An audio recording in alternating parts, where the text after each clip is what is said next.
Go yard. I got so much motherfucking design on right now.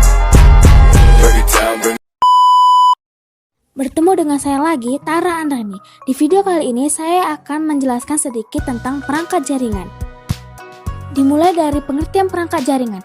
Perangkat jaringan ialah merupakan komponen yang digunakan untuk menghubungkan komputer, sehingga komputer dapat saling mengirim dan menerima file serta sumber daya lain seperti printer. Itulah pengertian dari perangkat jaringan. Masuk kita pada jenis-jenis perangkat jaringan komputer. Yang pertama ada server. Server merupakan sebuah perangkat atau komputer khusus yang menyediakan berbagai layanan atau service pada klien yang terhubung dengannya.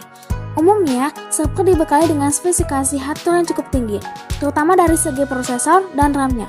Dari segi prosesor biasanya menggunakan Intel Xeon dan RAM-nya rata-rata 16 GB lebih karena harus melakukan kegiatan multitasking yang cukup berat.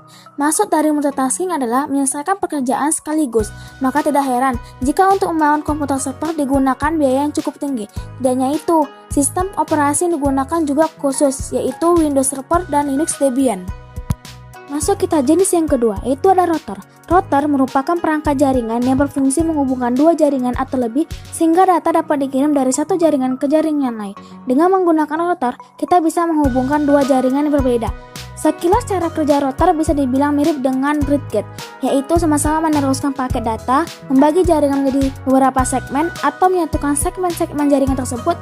Hanya saja router berada pada lapisan ketiga OSI.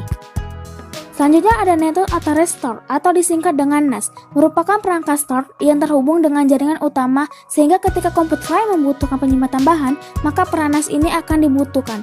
Cara kerja NAS ini hampir mirip dengan layanan cloud store, namun bersifat pribadi atau lokal, sehingga hanya komputer klien yang bisa mengaksesnya. Selanjutnya ada wireless card. Wireless card merupakan salah satu perangkat jaringan yang dapat menghubungkan dua device secara nirkabel atau tanpa menggunakan media kabel. Dengan menggunakan wireless card, dua komputer atau lebih dapat saling terhubung melalui jaringan Wi-Fi tanpa menggunakan kabel jaringan. Laptop saat ini kebanyakan sudah dilengkapi dengan wireless card di dalamnya, jadi kita tidak perlu membelinya secara terpisah. Berbeda dengan komputer yang terlebih dahulu kita harus membelinya secara terpisah. Meskipun begitu, jika wireless card bawaan laptop Anda bermasalah, Anda dapat menggunakan USB wireless adapter untuk mengatasinya. Selanjutnya ada LAN card. Sama halnya dengan perangkat jaringan yang lain. LAN card juga berfungsi menghubungkan dua atau lebih komputer dengan menggunakan media kabel. Perangkat ini biasanya banyak digunakan dalam jaringan LAN. LAN card juga bertugas mengubah aliran data yang berbentuk paralel menjadi bentuk serial, sehingga dapat ditransmisikan melalui media jaringan seperti kabel UTP. Umumnya LAN card terpasang secara on-block pada mental block komputer atau laptop, namun ada juga yang harus terlebih dahulu dipasangkan pada slot yang sudah tersedia oleh motherboard. Selanjutnya ada USB Wi-Fi adapter. Wi-Fi adapter bertipe USB telah banyak berada di pasaran. USB Wi-Fi adapter dapat jadikan solusi bagi Anda yang galau karena Wi-Fi card bawaan laptop atau komputer Anda bermasalah, sehingga Anda tidak bisa terhubung dengan jaringan Wi-Fi. Fungsi USB Wi-Fi adapter sama persis dengan Wi-Fi card pada umumnya. Bedanya perangkat ini memiliki mobilitas yang cukup tinggi. Tinggal dicolokkan pada port USB akan bisa langsung digunakan. Selanjutnya ada modelator demulator atau disering disingkat dengan modem. Merupakan perangkat jaringan yang memiliki fungsi mengubah sinyal digital menjadi sinyal analog atau sebaliknya. Data yang diberikan kepada komputer ke modem umumnya berbentuk sinyal digital. Maka dari itu, ketika modem mendapatkan data berbentuk sinyal analog, modem harus berubahnya terlebih dahulu menjadi sinyal digital agar dapat diproses terlebih lanjut oleh komputer. Ada banyak jenis modem yang bisa kita jumpai, semisal model ADSL, modem USB, modem MiFi, dan lain sebagainya. Selanjutnya ada BridgeGate. Merupakan perangkat jaringan yang memiliki fungsi memperluas suatu jaringan sekaligus membuat sebuah segmen jaringan. BridgeGate akan memetakan alamat Ethernet dari setiap titik yang pada masing-masing segmen network. Kemudian BridgeGate akan menyeleksi dan hanya membolehkan perpindahan data tentu saja. Cara kerja BridgeGate yaitu mengenali alamat MAC yang mentransmisikan sebuah data ke jaringan. Kemudian BridgeGate akan membuat tabel internal secara otomatis, di mana tabel ini dapat menentukan segmen mana yang akan di-routing maupun yang akan difilter. Selanjutnya ada hub. Hub merupakan salah satu perangkat jaringan yang bertugas mengubah sinyal transmisi jaringan. di mana hal tersebut dimaksudkan agar kedua komputer atau lebih dapat saling terhubung.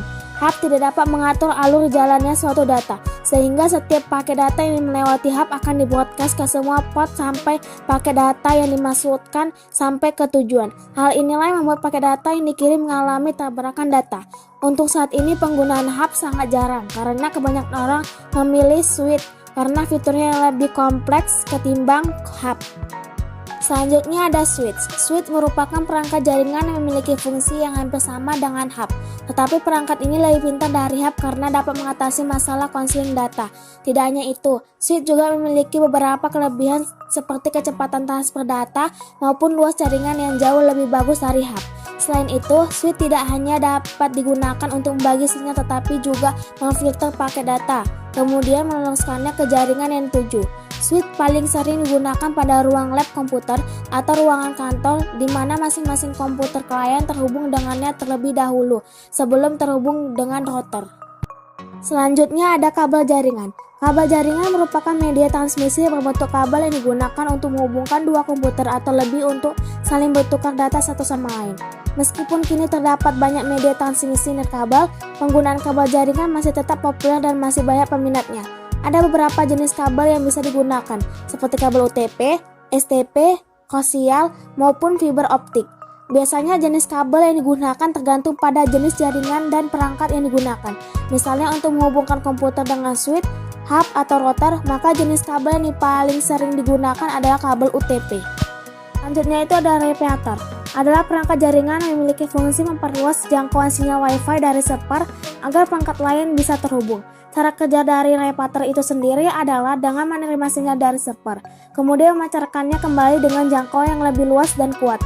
Dengan kata lain, sinyal ini lemah dapat dipancarkan kembali menjadi lebih kuat dan luas. Perangkat repeater ini sangat cocok digunakan pada ruangan yang membutuhkan penyebaran jaringan Wi-Fi yang merata seperti perkantoran, apartemen, hotel, kos-kosan, dan lain sebagainya. Selanjutnya ada access point. Access point ini terdiri dari antena dan kain server yang digunakan untuk transmisi dan menerima sinyal dari klien atau sebaliknya. Dengan adanya access point ini, kita dapat terhubung dengan jaringan LAN secara nirkabel. Dengan kata lain, access point ini berfungsi menghubungkan dua jenis jaringan yang berbeda, yaitu antara jaringan wireless dan jaringan LAN.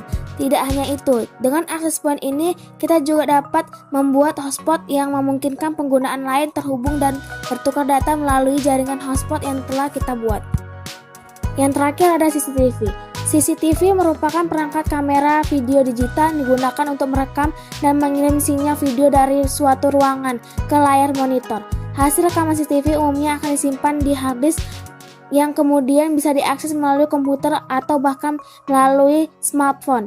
CCTV ini merupakan perangkat jaringan yang cukup penting, terutama untuk memantau dan mengawasi suatu ruangan agar tidak terjadi hal yang tidak diinginkan seperti kemalingan dan lain-lain. Mungkin sampai di sini saja penjelasan pengertian dan jenis-jenis dari perangkat jaringan. Sampai jumpa di video selanjutnya.